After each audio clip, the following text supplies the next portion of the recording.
ilahi, hasret sana ruhum versin ilahi. Tanrı yeter hele sana kısmet bugün, Tanrı yeter hele sana kısmet bugün. Hasrete hasret kalır hasret bugün, hasrete hasret kalır hasret kalır hasret bugün.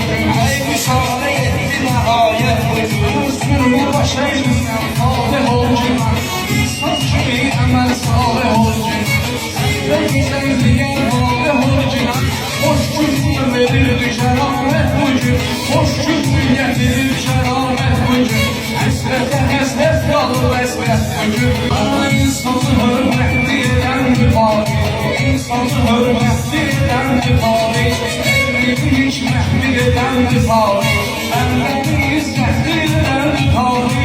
Sana da verirdim nece izzet bugün, sana da verirdim nece izzet bugün. Hasrete hasret kalır hasret bugün, hasrete hasret kalır hasret bugün. Hayat bugün çok şeye mahkum bizi, hayat bugün çok şeye mahkum bizi. Bakın görmesen belemez bu bizi, hansı emel eylese masum bizi.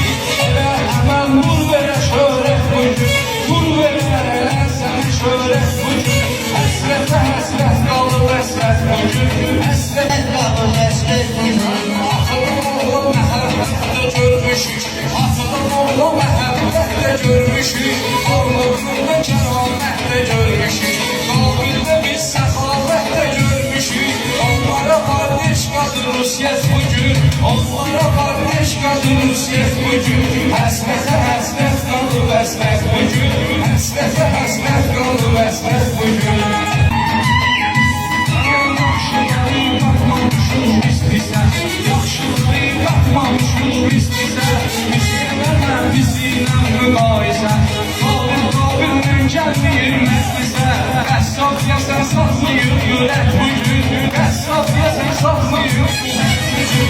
Həsrətə həsrət qılır həsrət bugün. Hayat qəribədir öz əməlinə, hayat qəribədir öz əməlinə. Açıq nədir biz əməlinə, İnsan gerek yaşıyor biz əməlinə. Bilsin ki yerə var məzarət bugün, bilsin ki yerə var məzarət bugün. Həsrətə həsrət qalır həsrət bugün.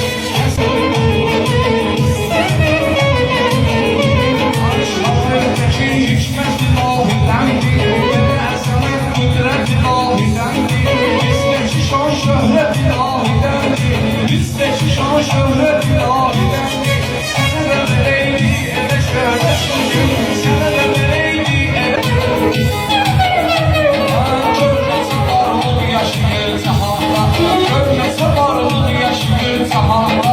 Ali qüdrət var ancaq yaradanda, sənəti düz yaşatmışıq lənkəranda. Seyir bizdə bir hakimiyyət bugün, seyir bizdə bir hakimiyyət bugün.